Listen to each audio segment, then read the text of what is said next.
नमस्कार.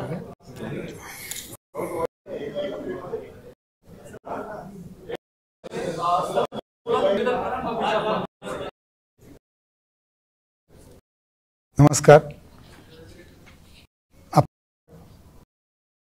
सुरू किती 10 दिवसांनी भेटतोय असं माझं आहे. तर 10 दिवसापूर्वी भेटलेल्या इतक्या गोष्टी आणि इतक्या वेगाने घडत होत्या की काही बोलणं चुकीचं आहे असं मला वाटत होतं.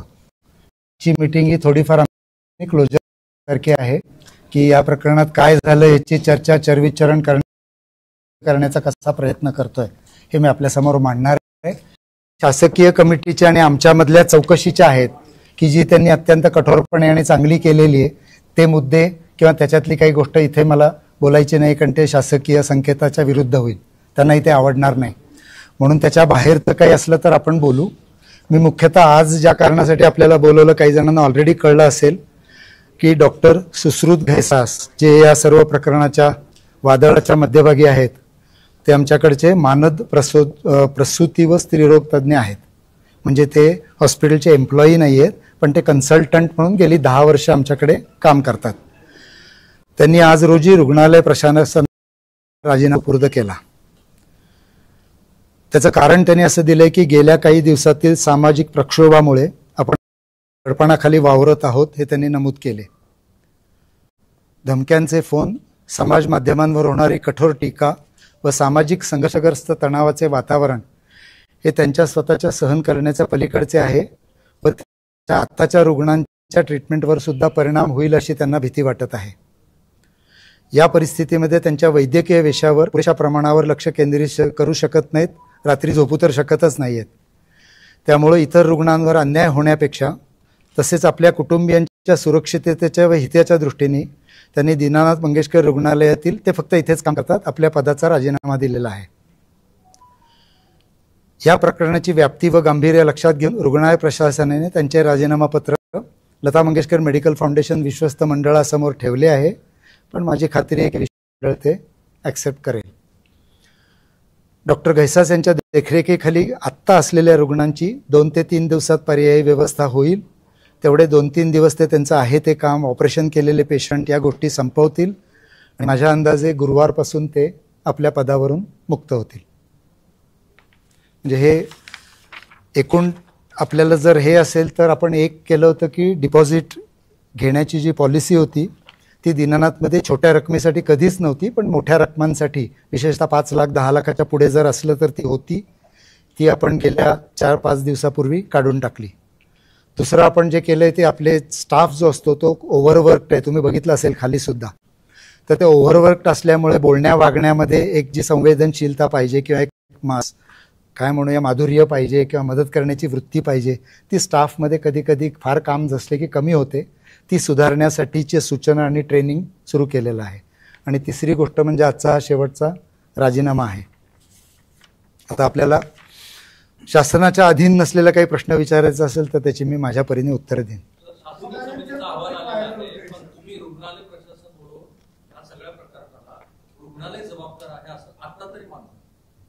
शासकीय अहवाल अजून आमच्याकडे आलेला नाहीये. एकूण 3 नाही, पण आमच्याकडे अजून यायचं आहे. 3ही कमिट्यांचे एकच शासकीय अहवाल नाहीये, 3 आहेत.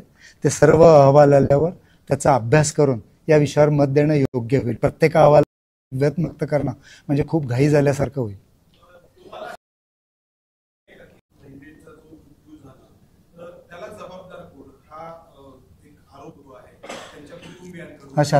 हा शासन आणि त्याच्याकरता मॅटर्नल मॉर्टॅलिटी कॉर्पोरेशनमध्ये की आईच्या मृत्यूला जबाबदार कोण अशी मीटिंग कॉर्पोरेशनमध्ये झाली. आपल्याला तिथून त्याचा अहवाल मिळेल. म्हणजे मी म्हणण्यापेक्षा डायरेक्ट शासनानेच म्हणणं जास्त चांगलं आहे. याच्या मृत्यूशी याचा कोणाचा काही संबंध नाही. डिपॉझिट सांगतो, डिपॉझिट फक्त हाय व्हॉल्यूमच्या पेशंट जे होते त्यांच्यामध्येच होते आणि तेही पेशंट गरीब असले तर घेत नव्हते. जे पेशंट भरू शकतात त्यांच्याकडनं घेतात. नाही घेत.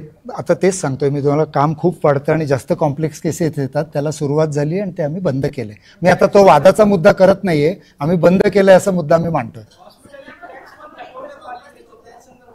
हॉस्पिटलचा जो पालिकेचा टॅक्स आहे तो कोर्टाच्या अधीन आहे.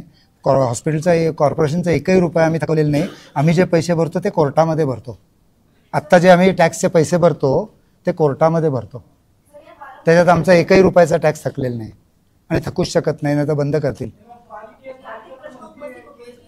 मी सांगतोय ना कोर्टामध्ये, मी आपल्याला सांगतोय ना कोर्टामध्ये टॅक्स भरतो. याचा अर्थ तुम्ही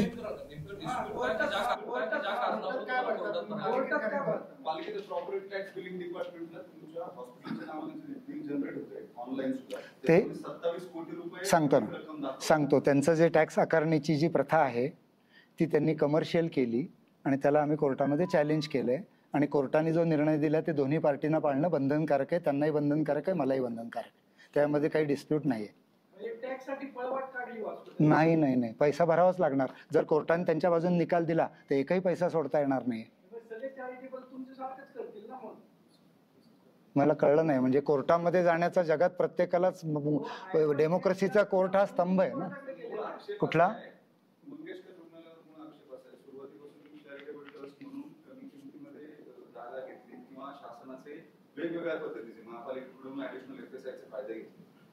नाही, ते FSI ला सगळे पैसे भरलेले आहेत, काही फायदे नाहीत वेगळे.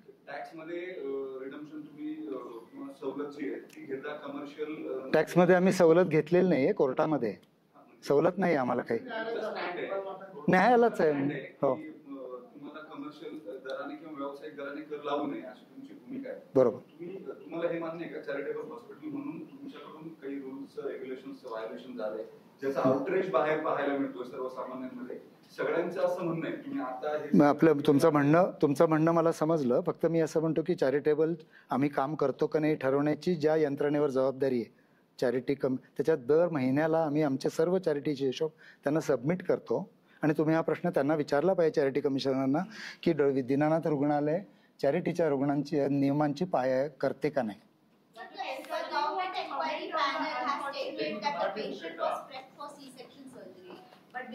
Patient was never prepped for C. पण आता काय, मला काय वाटतं, ऐका ना I have understood your question. Patient was never prepped for any surgery and this is under the investigative committee. All our reports, findings, camera footing, where she was in the room, everything is handed over to the government. So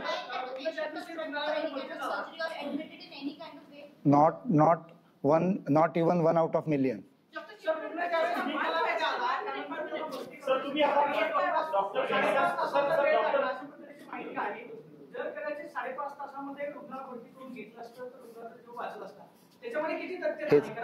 ह्याच्यात तथ्य नाहीये, म्हणूनच maternal mortality कमिटीची meeting काल कॉर्पोरेशनला झाली.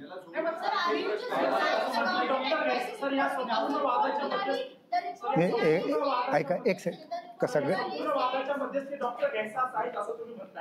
त्यांचा role काय आहे?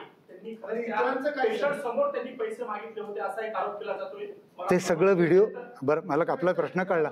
ते सगळे व्हिडिओ शासनाकडे सबमिट केले, चौकशी. मी तिथे नव्हतो.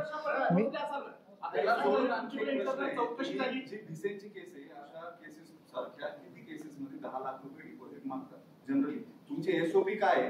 हे पैसे मागायचे अधिकार कुणाला आहेत? असं खाली कुणीतरी सांगतो. आमच्याकडे डिपॉझिट मागायची पद्धत डॉक्टरांकडनं नाहीये. हा आमचा ऍडमिशनचा पेपर आहे. त्या पेपरवर खर्चाचे अंदाजपत्रक असे लिहिलेले, हा छापील पेपर आहे. प्रत्येक रुग्णाला हा दिला जातो.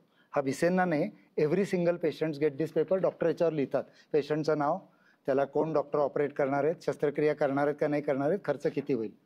डिपॉझिट लिहायची पद्धतच नाहीये. परंतु काही कारणाने त्या दिवशी राहू केतू काय डोक्यात आला, डॉक्टरांनी एक चौकोन करून त्याच्यामध्ये 10 लाख डिपॉझिट लिहिलंय. ही गोष्ट खरी आहे. असं कोणीही लिहित नाही. त्यांच्यापैकी कोणालाही तुम्ही विचारू शकता. मी इथे रोज साधारणपणे 10 शस्त्रक्रिया करतो. आजवर किती केल्या असतील, अगणित असतील. एकाही पेशंटला असं काही लिहून दिलेलं नाही माझ्या आयुष्यात.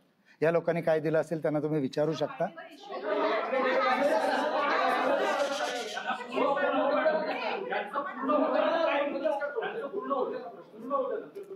त्यामुळं डिपॉझिट जर काही समजा कोणाला घ्यायचं असेल तर ते बिलिंग डिपार्टमेंट डॉक्टरांशी बोलून समजून घेऊन त्या रकमेपैकी किती रक्कम घ्यायची असं फक्त काही सिलेक्टेड केसेसमध्ये ठरवतं. ह्या केसमध्ये तशा प्रकारचं डिपॉझिट डॉक्टरांशी बोलून त्यांनी काहीतरी पेशंटला सांगितलंय. व्हाय डिड द इश्यू आउट?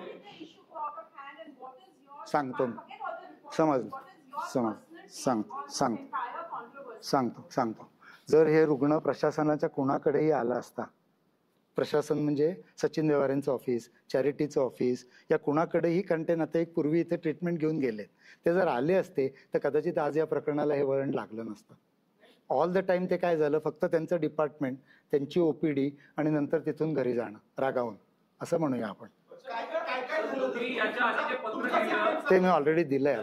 आपण आता ते शासनाच्या चौकशी आधी नाही, ते आता रिपीट करायला नाही.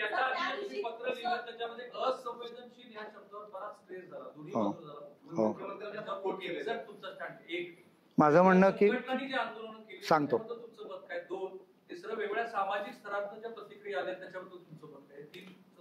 हो एक एक घेऊया आपण, मला लक्षात नाही राहिलं तर एक एक सांगा. असंवेदनशीलता म्हणजे ज्या रुग्णालयामध्ये खूप काम चाललंय तिथला स्टाफ पेशंटच्या प्रती कमी संवेदनशील होतो. हे शासनाच्या काय, गव्हर्नमेंटच्या, प्रायव्हेटच्या सगळ्या ठिकाणी, अगदी रेल्वे स्टेशनवर गर्दी असली, एअरपोर्टवर आपण आता बघतोय. तर असंवेदनशीलता म्हणजे काय होतं, कामाच्या गर्दीमध्ये प्रत्येक माणसाला जो पूर्ण न्याय मिळायला पाहिजे तो त्या कामाच्या गर्दीमध्ये मिळत नाही. आणि त्याच्यासाठी एक धक्का देणारी क्रिया म्हणून आम्ही याच्याकडे बघतो की आपल्या स्टाफनी आणि तिथल्या लोकांनी पेशंटशी सहानुभूतीने आणि त्याला मदत करण्याच्या वृत्तीने वागली पाहिजे, असं आम्ही सर्वजण समजतो. हा, ॲब्सोल्युटली ॲग्री. आम्ही कधीच डिनाय नाही करत. असंवेदनशीलता म्हणजे आपल्या वागण्यामधलं एकमेकांना जे मदत, तुम्हाला असं इथं आल्यावर वाटलं पाहिजे नाही हॉस्पिटल आपली मदत करते, असं जर वाटलं नाही, असं जर वाटलं, फोन नाही भेटायला पाहिजे.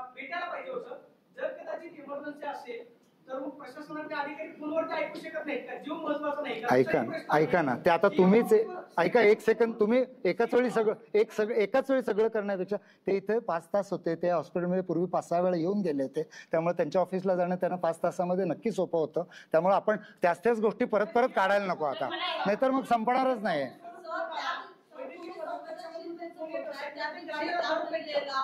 त्रास होत होता तर त्या क्षणी तिला ऍडमिट का करून घेतलं नाही, याचं तुमच्या, हेच तर शासनाच्या कमिटीज. पण माझं उत्तरापेक्षा ऐका ना, आता ह्याच्यात एक तिसऱ्या माणसाने उत्तर द्यायचं. जेव्हा डॉक्टर गैसास आणि शासनाची कमिटी 5 तास एकमेकांशी बसून हेच बोललेत, त्याच्यावर एक तिसऱ्या माणसाने चौथं ओपिनियन द्यायचं, हे बरोबर नाही. असंवेदनशीलतेवरती मी बोलू शकतो, मेडिकल मी ऐका ना, एवढ्या एक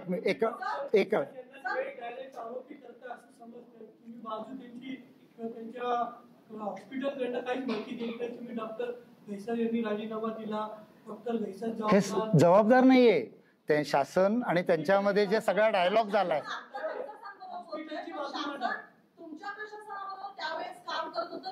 कोण शासन, कोण शासन,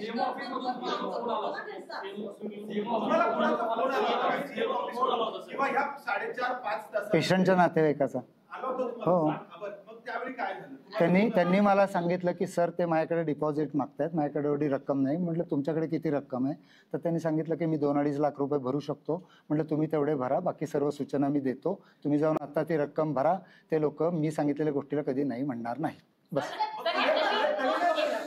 नाही, ऐका ना, आता ह्याच्या पलीकडे मला पुढे काही कळलं नाही. मी ऑपरेशन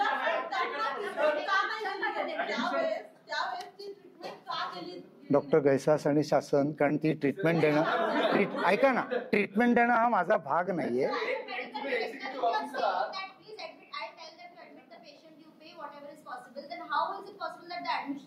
मी ऍडमिशनला नाही सांगितलं, नातेवाईकाला सांगितलं. मी ऑपरेशन करत असताना नातेवाईकाचा फोन आला, एकदा आला, मी घेतला नाही, दुसऱ्यांदा आला. मला त्या असिस्टंटने सांगितलं की सर कोणतरी परत फोन करते, तुम्ही घ्या. मी घेतला आणि त्यांना सांगितलं की तुम्हाला जे शक्य आहे ते भरा, बाकी ट्रीटमेंट इथे होईल, तुम्ही काळजी करू नका. एवढाच आमचा फोन. माझ्या सूचना प्रशासनाला मी दिल्या नव्हत्या. नाही, 5:30 नाही, मला हा त्यांचा फोन 2-2:15 आलेला आहे. ते सकाळी 10, ऐका, सकाळी 10, ते सगळं चाललंय ना, तर त्याच्यात आपण जायला नको. तुम्ही मला माझं विचारू शकता. ऐका ना, तुम्ही मला माझं विचारताना मला फोन 2-2:15 आला.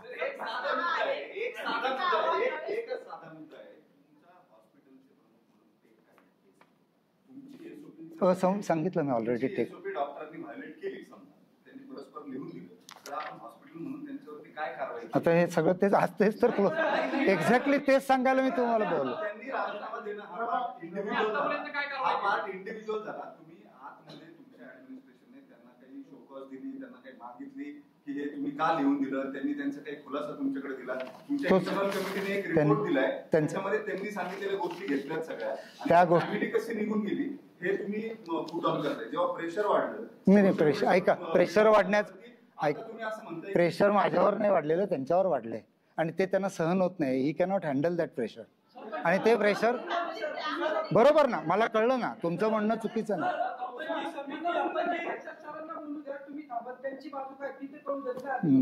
तुम्ही मला माझे प्रश्न विचारू शकता, मला कुणाचे तरी दुसऱ्याचे प्रश्न विचारू शकता.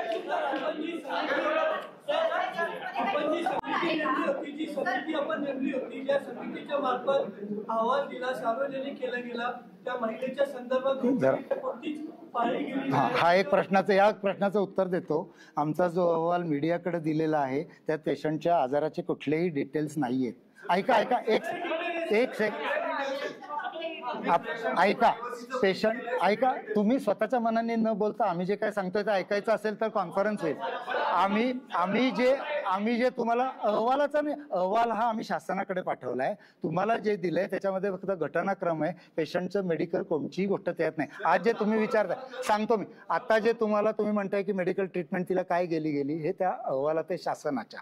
तिला पूर्वी काय आजार होते का हे आहे त्या शासनाच्या अहवालात. तुम्हाला आम्ही ते पूर्वीचे काय आजार होते तुम्हाला आम्ही दिलेले नाही.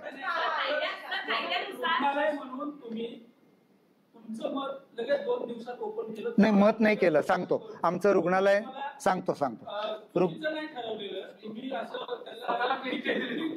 नाही, स्वतःला क्लीन चिट नाही दिली. जरा एक सेकंद ऐका. आम्हाला शासनाने एक पत्र पाठवलं की डेली मिरर मध्ये आलेल्या बातमीला तुम्ही उत्तर द्या.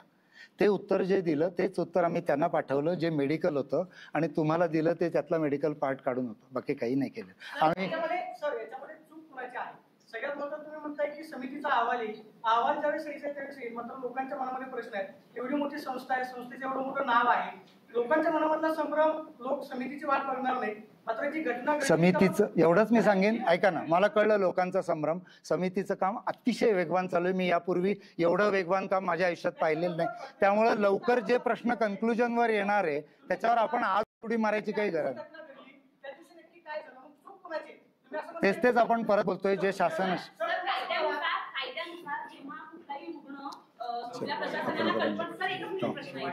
कायद्यानुसार कोणताही रुग्ण जेव्हा प्रशासनाला कल्पना न देता निघून जातो तर आपल्या हॉस्पिटलनी किंवा डॉक्टरनी ऍब्स्कॉन्डिंग पेशंट चाललेला आहे अशी पोलिसांकडे तक्रार करायची असते. तर आपल्याकडून तशी काही तक्रार केली का? फक्त ऍडमिट असला तर एखादा सांगतो एखादा पेशंट ओपीडीत आला, एक सेकंद,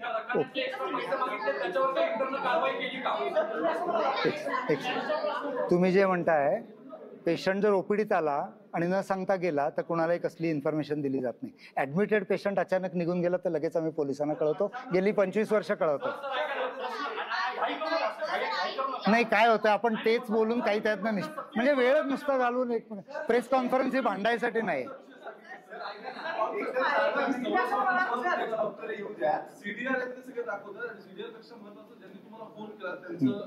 हो किती वाजता? हा ठीक आहे, म्हणजे असेल, म्हणजे ऐका ना माझं काय म्हणणं आहे का, 1:29 काय किंवा 2 काय, मी ऑपरेशन मध्ये त्यांचा कॉल आला, मी घेतला, बोलणं झालं. ह्याच्या पलीकडे काही म्हणजे सकाळी 10ला वगैरे आलेला कॉल नाहीये, एवढंच मी सांगतो. सकाळी 10ला वगैरे आलेला कॉल नाहीये, उशिरा आलेला कॉल.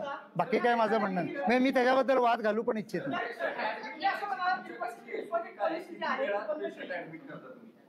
नाही वेळेचं असं नसतं आमच्याकडे. ऐका आमच्याकडे खूप वेळा बेड उपलब्ध नसतो. 4-4 तास 5-5 तास रोज 10-20 पेशंट तरी इमर्जन्सीमध्ये थांबलेले असतात कारण खाटच उपलब्ध नसतात.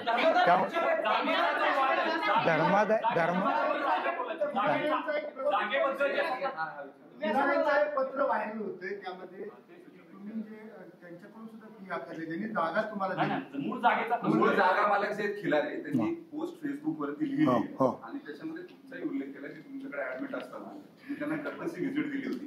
त्यांचं बिल तर तुम्ही 3.5 लाख रुपये घेतलं. 3.5 लाख नाही, सगळं चुकीच्या गोष्टी, सगळं चुकीचं.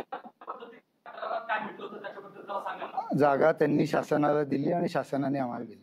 जागेचा करार सर असं म्हणाला डिपॉझिट पॉलिसी आम्ही बंद केलेली आहे आणि हे तुम्ही जे म्हणताय ते चुकीचं आहे.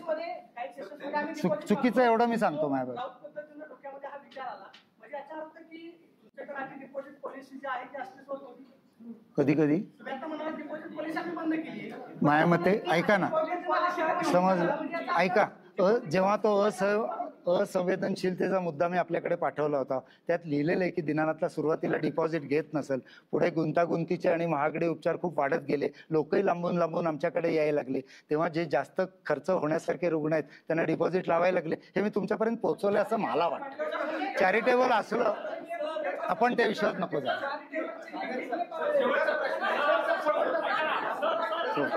नाही शेवटचा नाहीच आहे कारण आता 150 लोक, शेवटचे 150 प्रश्न.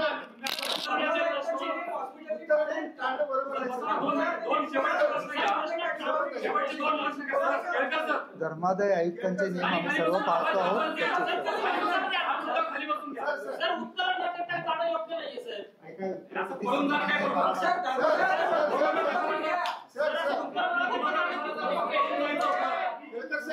महत्वाचे प्रश्न राहिलेत अजून.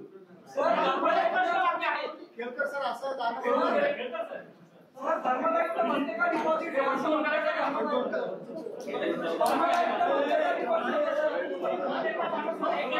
ही पत्रकार परिषद घेतलेली होती. डॉक्टरांनी डिपॉझिट मागण्याची पद्धत आमच्याकडे नाही, मात्र डॉक्टरांच्या डोक्यात काय आलं आणि त्यांनी 10 लाख डिपॉझिट नमूद केलं असं डॉक्टर केळकर यांनी म्हटलेलं आहे. डॉक्टर केळकर यांचं अजबच उत्तर. आणि पत्रकार परिषद सुरू असतानाच डॉक्टर केळकर या ठिकाणाहून निघून गेलेले आहेत. पत्रकार परिषदेमध्ये पत्रकारांच्या प्रश्नांना काही उत्तरं त्यांनी दिली, मात्र रुग्णालयानं पत्रकार परिषद गुंडाळली.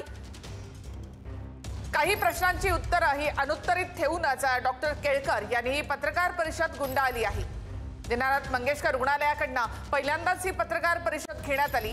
डिपॉझिटच्या मुद्द्यावर त्यांनी या ठिकाणी भाष्य केलं, मात्र केळकर यांचं उत्तर अत्यंत अजब असं होतं. यामध्ये रुग्णाच्या नातेवाईकांना आम्ही 2 ते 2.5 लाख रुपये भरा असं सांगितलं होतं असं केळकर यांनी म्हटलेलं आहे. मात्र डॉक्टरांनी डिपॉझिट मागण्याची पद्धत आमच्याकडे नाही, डॉक्टरांच्या डोक्यात काय आलं आणि त्यांनी 10 लाखांचं डिपॉझिट त्यावर नमूद केलं असं उत्तर डॉक्टर केळकर यांनी दिलेलं आहे. रुग्णालयांना पत्रकार परिषद अक्षरशः गुंडाळली आहे. पत्रकारांनी आपल्या प्रश्नांचा भडीमार केळकर यांच्यावर केला. त्यानंतर काही प्रश्नांची उत्तरं न देताच केळकर या ठिकाणाहून निघून गेले आहेत. रुग्णालयानं अक्षरशः ही पत्रकार परिषद गुंडाळली आहे. पत्रकार प्रश्न विचारत असतानाच डॉक्टर केळकर मात्र या ठिकाणाहून निघून गेले. डॉक्टर घैसास यांनी राजीनामा दिलेला आहे आणि तो स्वीकारण्यात आलेला आहे. गुरुवारपर्यंत ते त्यांचे ऑपरेशन्स कंप्लीट करून त्यानंतर हॉस्पिटल सोडतील असं डॉक्टर केळकर यांनी सांगितलेलं आहे.